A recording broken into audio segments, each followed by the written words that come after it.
Restituer le patrimoine africain à la jeunesse africaine de façon temporaire ou définitive.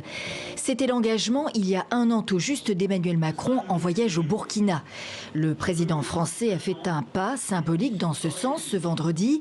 Il a annoncé la restitution sans tarder de 26 œuvres réclamées par le Bénin depuis des années.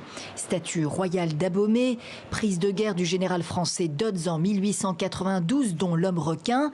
Ces œuvres sont conservées à Paris au musée du Quai Branly qui compte pas moins de 70 000 objets acquis pendant la colonisation, dont 2/3 des œuvres répertoriées par ces deux universitaires comme ayant été pillées ou acquises à prix dérisoire.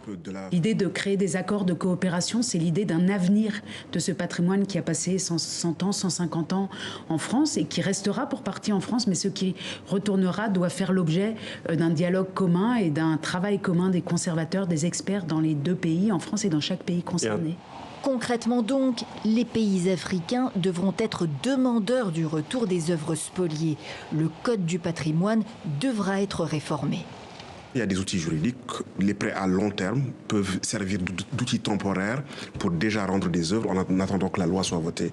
Toutes les formes de circulation doivent être considérées pour l'Élysée, qui propose de réunir début 2019 Africains et Européens pour une politique d'échange d'œuvres d'art.